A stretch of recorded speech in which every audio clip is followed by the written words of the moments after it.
So the aftermath. Let's have a look and learn more about lay of the land. So here I attempted to create a swale. Okay.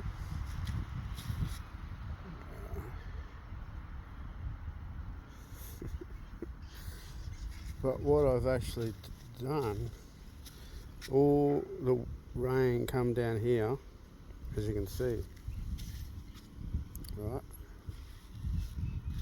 But what I didn't pick is that right here, this is actually a high spot, and here is the low spot.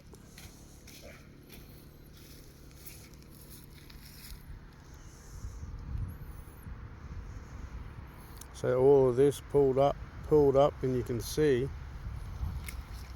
water ran through here,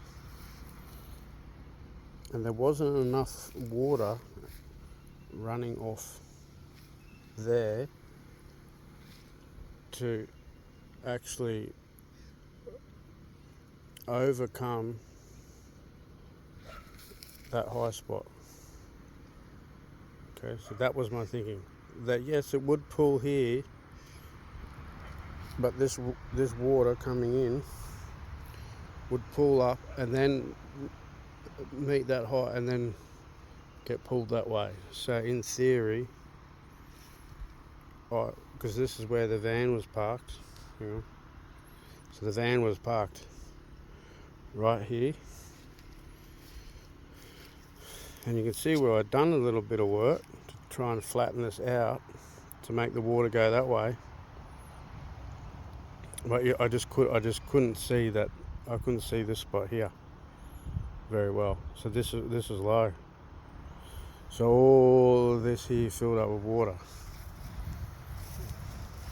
So I would have been, if I wanted to really put in the work, from there and actually curve around like that,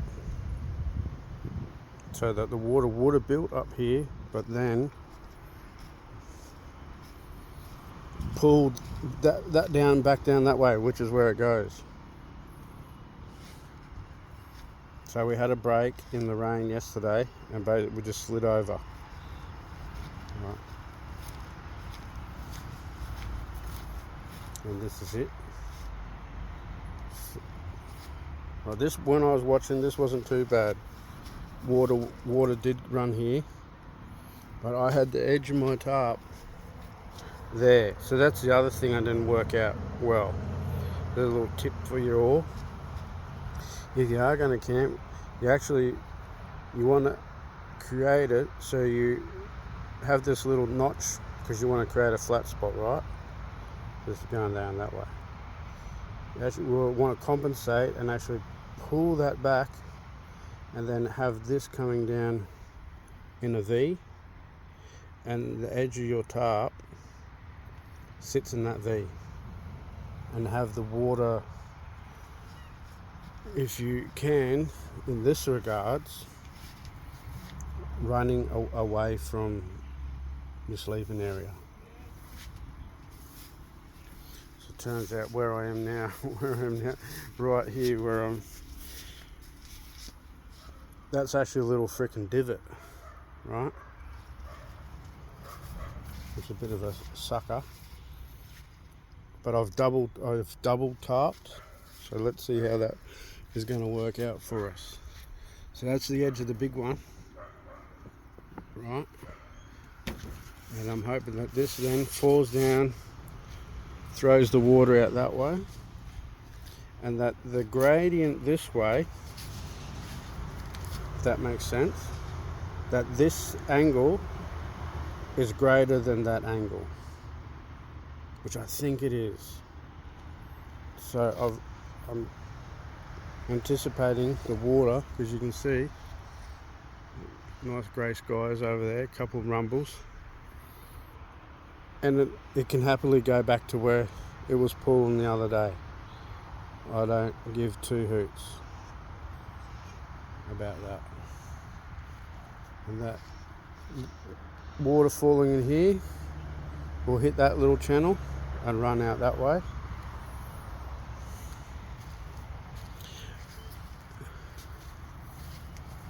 And see how we go. This wasn't too bad, right? It was double tarped. I've actually connected it over the van this time. Right. And then raise that up. So the thinking is this, that it will run down onto the van, but it'll get in, where's my finger, get in here on this gutter, on the roof gutter of the van, and then that runs in behind the back of the wheel, which will come down into this little gutter and run out that way, like that. Because that'll just do.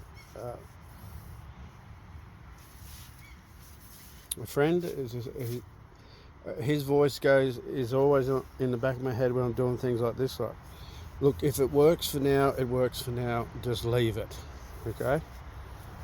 You know who I'm talking about. So we haven't touched it today. This is how we set it up yesterday afternoon. Right. Like I said, I've double tarped. So we should stay dry, and I'm anticipating water to at least run that way and then around down into here. I don't mind if it does that. So we might have to fix up that little channel, just create a little gutter. We might actually do that now after this video. Create a little gutter that goes up there and comes in here. That way any runoff coming down from the hill is going to hit this and then track that way. And that'll do for today. That'll do, donkey. And then the plan is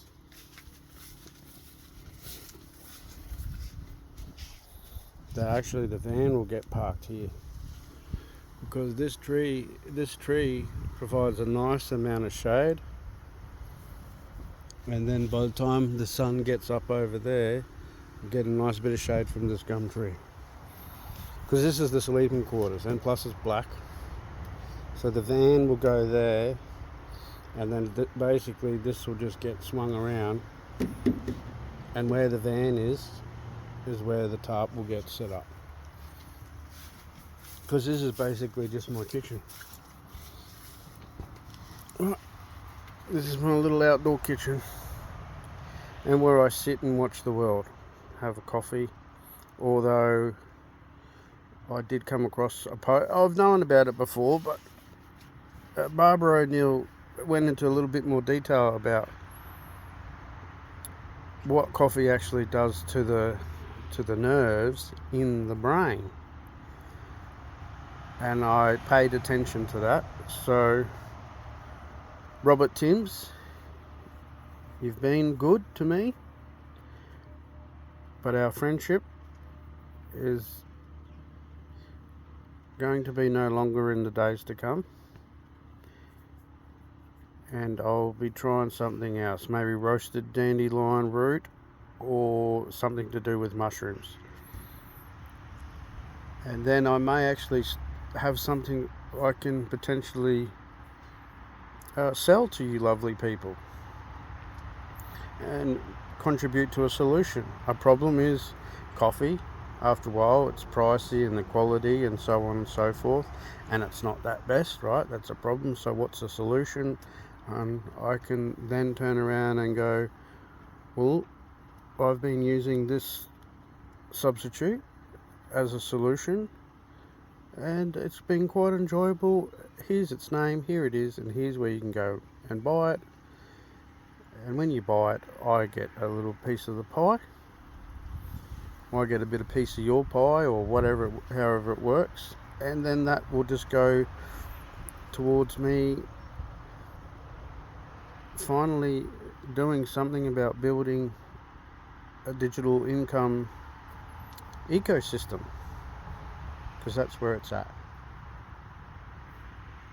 Okay, well, thanks for tuning in. Cosmic love and good vibes to you all. But yeah, this is my little setup for now, and look, if it works, it works. I'd much rather it be more, what's the word, easy on the eye, because it is a bit of a shanty. I'll be honest with you all. Just walking back, and but you can see this clouds getting darker now. So look at it coming out on the range. It's coming in this way.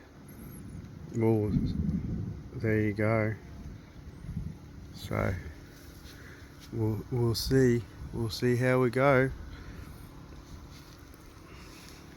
So I might, who knows? I might start breeding ducks, and I might have my own little waterfall. We'll see how that works. I'm a little bit anxious that's going to pull in there, so I might have to drop this tarp, maybe pick up that side a bit more. That's probably what we're going to do now, folks. But love you and leave you, as they say. And if it all comes down to it, I'll probably end up setting up there. Rather not, because the highway's there. You get a lot of the noise coming in from the bridge down there, and the sun comes up and over that way, like that. So right on the sun's path. But yeah, we'll see. I'd prefer to stay in this little area here. We'll just swap the van over, and where the van is now will be where the kitchen is. And we'll leave it at that. We'll leave it at that, folks. Maybe I'll leave this little creek running through, eh? Why not? How's that? Creek through your kitchen. Who else has got a creek through the kitchen? And then, if you want to, we'll show you this little part. I was experimenting with the hammock, and I'll do it again for sure, because it works. It actually works. You pitch up a hammock. I had a tarp in it, but you could use wheelie bin bags or a pool plastic and peg the plastic to the outsides of the hammock. Then you put a stone in the hammock, or ideally you'd want something to actually help spread the hammock apart.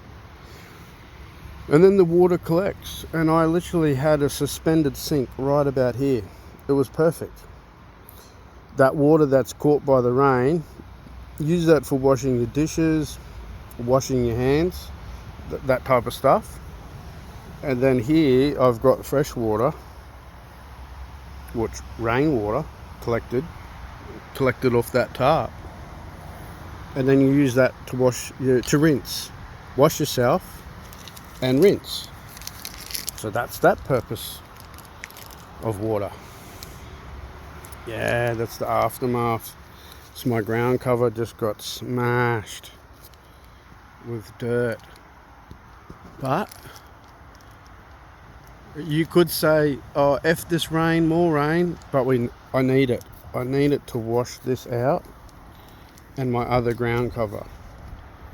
But this is, I'd like to convert this while I'm staying here for a bit.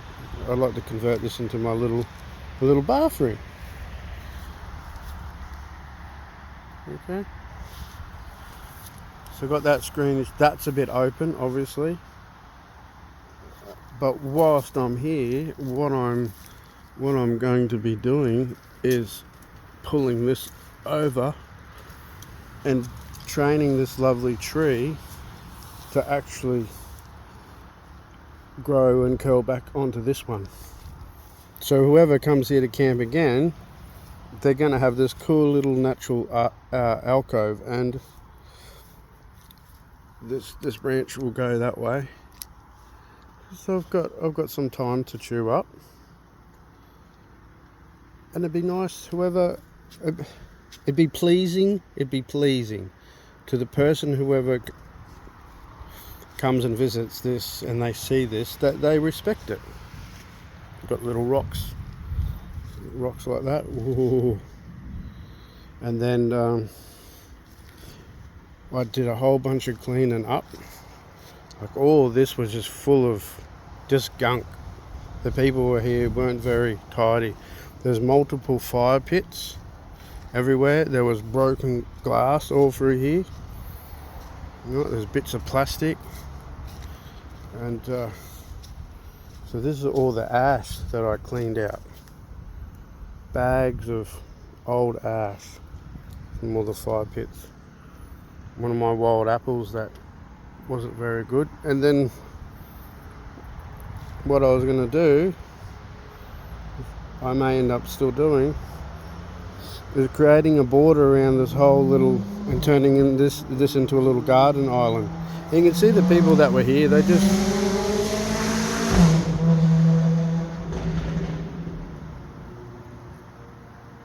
for a fancy car, that didn't sound very good at all. I think that was just a body kit. So whoever was here, look, they were just ripping the plants. Right, they're just ripping them. Right, not very nice at all.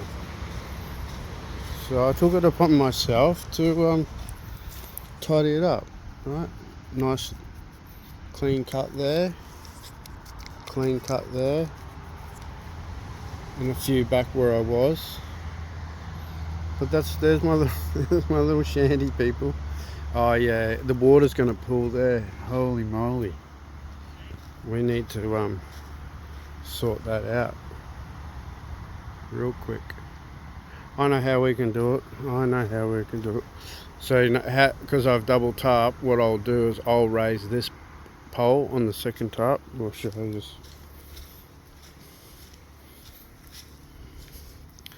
So this is the second pole, and I'll just raise it up to put pressure. And the way I do that is these little T-pieces. That was part of an old tarp setup that I had.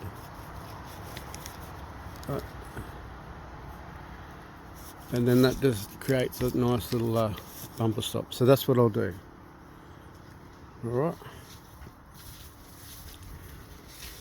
So that's all you need, people. I mean, there's a nice little setup over there, like the little what do you call that? Little camper on the back. But this is me. I load, fridge runs a dream. 4 degrees, that it just purrs.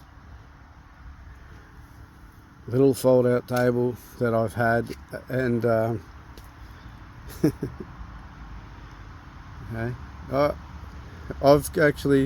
I've cooked on this little table in a room. I lived in a room in a unit, girlfriend at the time, and yeah, we've had some nice little dinners off this little table. So it's a little treasure. It's a little bit sentimental. And it's had better days. But I'll think I'll be hanging on to it. I'll just modify the legs, make the legs a bit better. But yeah, besides Ruse hitting you,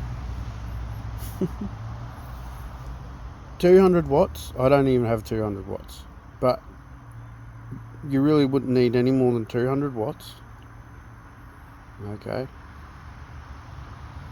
Depending on basically the electrical energy requirement that you're going to use. Which I was just having a conversation with my sister and said a lot of the stuff that we use is in excess of what is actually required. It's overly elaborate. It's overly elaborate. Like, this is a tarp. Doesn't look pretty, but I can make it look pretty. Woohoo. And but for now, the rain's coming. If it keeps the rain off us, it keeps the rain off us. We can be concerned with the visual aesthetics at another day. Ooh, okay. Okay, there we go.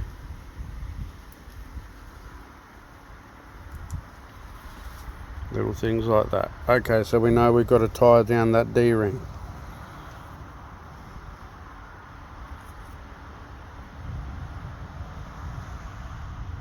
We best do that. Alright, folks, thanks for tuning in, and get out there and have a go. That's it. Have a go, have a laugh, get upset, get pissed off. It's all part of, having these feelings. And like I mention a lot in these videos, if you haven't been watching them, perhaps you will now, as I'm just always reinforcing that these moments where you get annoyed and you get pissed off with things, and that tarp and the water's pissing over there, it just indicates that could be done better, or that's how you do that, or that's what happens when you don't do that. So it's all part of the learning experience, and it goes beyond things being a failure. And you can look at it from the perspective that Alex Hormozi says, that everything's basically paid. It's a fee. It's the price of tuition. That's it. It's the paying for learning. And some of us pay in different ways, don't we? So be good, be great, be the best you can. Even if you don't become, you're on your way, you're in it. At least you're moving.